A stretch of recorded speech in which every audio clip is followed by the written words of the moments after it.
मैं कहा करता हूं कथा में कि ठाकुर जी हमारे साथ एक खेल खेल रहे हैं। कौन सा? बर्फ पानी। जैसे बर्फ पानी में एक व्यक्ति गिनती करता है, बाकी के सब बालक बर्फ बन जाते हैं, स्टैचू बन जाते हैं, और फिर जो वो बालक गिनती कर रहा था ना, वो जाके उनको हंसाता है, छेड़ता है, और कैसे भी अगर वो अपनी आकृति छोड़ देते हैं तो वो आउट हो जाते हैं। ठीक वैसे ही ठाकुर जी जितने भी हैं पूरे ब्रह्मांड में, ये सब हमारे साथ खेल खेल रहे हैं। स्वयं स्टैचू बन के खड़े और हमसे कह रहे हैं कि चलो तुम गिनती गिनो और हमको सचल साकार बना के दिखाओ। और हम लोग गिनती काय में गिनते हैं? माला में। जितना ज्यादा जिसका नाम होगा, जितना ज्यादा जिसकी माला होगी, जितना ज्यादा जिसका जप होगा, उतनी जल्दी वो ठाकुर जी को जाकर के अचल से सचल बना सकता है। उसके ठाकुर जी हाथ भी सीधे कर लेते हैं, उसके ठाकुर जी पांव भी सीधे कर लेते हैं, उसके ठाकुर जी आंख भी मटकाने लगते हैं। तो ये चैतन्य भाव, ये आपको चित्त में लाना पड़ेगा। पहली बात ठाकुर जी सत्य हैं, दूसरी बात ठाकुर जी चैतन्य हैं। चैतन्य का साक्षात प्रतिफल स्वरूप हमारे वृंदावन में श्री राधा रमन लाल जी आज भी देते हैं। कैसे? जिस दिन अपनी सेवा से बहुत प्रसन्न होते हैं, उस दिन दतुइयां दिखा देते हैं। उस दिन दांत दर्शन, दंतावली का दर्शन होता है ठाकुर जी के। और जिस दिन ऐसा नहीं है, प्रसन्न नहीं है, या फिर ऐसा कह लो जिस दिन बहुत थक जाते हैं, बहुत श्रमित हैं, लेकिन आज भी दर्शन देने हैं, तो उस दिन एक भी दांत नहीं दिखता ठाकुर जी का। आज भी पूरे ब्रह्मांड के लोग वहां पर राधा रमन जी की दंतावली देखने जाते हैं, आज कितने दांत दिखे। और जो गोस्वामी जी सेवा करते हैं, वो सेवा श्रृंगार जब कर रहे होते हैं, हमारी स्वयं की बड़ी बहन की सेवा वहां रहती है, तो हम भी अपने जीजा जी से पूछते हैं, बोले जब सेवा करते हैं तब नहीं होते? कब? बोले जब विराजमान करते हैं तब भी नहीं होते, आरती तैयार कर रहे होते तब भी नहीं होते।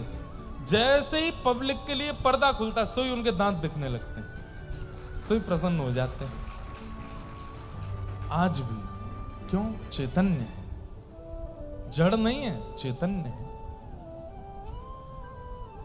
ऐसे ही ठाकुर जी को चैतन्य मानो, उनके प्रति चैतन्य बुद्धि रखो। चैतन्य बुद्धि में बड़े छोटे छोटे व्यवहार होते हैं। जैसे, बहुत ध्यान से सुनिएगा, जैसे मान लीजिए कि आप मेरे मित्र हो और मैंने आपको अपना मित्र मान लिया, तो मित्र मानने से काम नहीं चलेगा। मित्र के कई फर्ज होते हैं, वो मुझे निभाने पड़ेंगे। जैसे मित्रता का पहला फर्ज क्या है? समय समय पर आपको फोन करूं, और भाई कैसे हो, कहां हो, क्या हालचाल, सब ठीक ठाक? बोले हाँ। मित्रता का दूसरा क्रम क्या है? हमारे घर का कोई भी बड़ा उत्सव हो तो आपको निमंत्रण दिया, भाई जरूर आना हमारे घर पे, ऐसे ऐसे उनका जो है जन्मोत्सव है। फिर उसके बाद जब आप मिलो तो आपकी पूरी व्यवस्था का ध्यान रखना, आपके खाने की व्यवस्था, सोने की व्यवस्था, पीने की, बैठने की, उठने की, नाचने की, सब सारी व्यवस्थाएं रखना। ये मित्रता कहती है। अब मान लीजिए कि आपसे मैंने मित्रता मान ली और आप घर आए मेरे, और मैं देख भी नहीं रहा हूं आपको, तो आपको क्या लगेगा? अभी व्यस्त हैं, अभी देखेंगे, मेरी ओर देखेंगे अभी। और फिर उसके बाद फिर भी नहीं देखा, तो आपने कहा कि मैं शायद दिख नहीं रहा हूं, थोड़ा सामने जाता हूं। आप थोड़े से सामने आ गए और मेरी नजर मिल भी गई, तो भी मैंने नजर फेर ली, तो आपको कितना कष्ट होगा। ये भगवान क्या हो गया, ये हमको देख क्यों नहीं रहे, हमसे ऐसे क्यों नजर छुपा रहे हैं।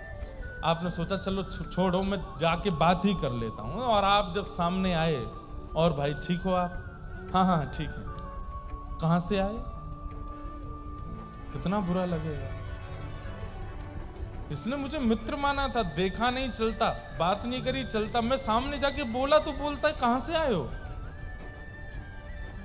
ठीक वैसे ही ठाकुर जी, आप उन्हें किसी भी संबंध में मान करके घर लाए, और उसके बाद जब घर में ठाकुर जी की सेवा होने लगती है और उस सेवा में आप बिल्कुल भी ये विचार ही नहीं करते कि ये चैतन्य है, तो ठाकुर जी को बहुत पीड़ा होती है।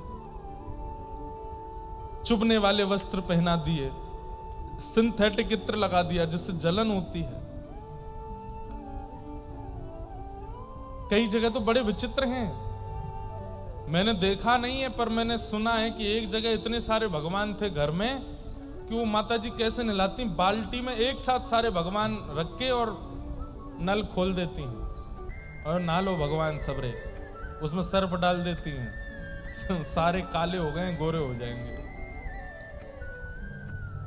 ठाकुर जी चैतन्य है, वो जड़ नहीं है। उनके प्रति चैतन्य बुद्धि रखो। और चैतन्य बुद्धि जब होती है ना, जैसे बालक का जन्म होता है तो मां को हर क्षण उसकी चिंता लगी रहती है, भूख तो नहीं लगी होगी, इसके कान में तो दर्द नहीं हो रहा, इसके पैर में तो दर्द नहीं हो रहा, थक गया होगा, थोड़े चरण दबा दे, थोड़े हाथ दबा देते हूँ, थोड़ा इसको दूध पिला दूं, थोड़ा ज्यादा गर्म दूध है, कहीं गर्म तो नहीं है, पिला दूं, ठीक रहेगा। अब ये थोड़ा बड़ा हो गया, इसको थोड़ा थोड़ा अन्न खिलाना शुरू करूं, थोड़ा। अब हर क्षण उसके प्रति चिंता। अब बालक का जन्म हो जाए 4 दिन से मैया कोई चिंता ही नहीं कर रही है, बस सुबह उसको दूध पिलाने के बाद पूरे दिन क्या करे कोई फर्क नहीं पड़ता, वो मां का कर्तव्य नहीं है। ऐसे ही शिष्य का, ऐसे ही भक्त का, ऐसे ही अर्चक का ठाकुर जी के प्रति एक दायित्व होता है, उसका पालन उसको करना पड़ता है कि वो चैतन्य है, वो जड़ नहीं है, वो पाषाण नहीं है, बैठे बस मंदिर में, चैतन्य है। और चैतन्य के प्रति वही स्थिति रख करके उसको सुधारो।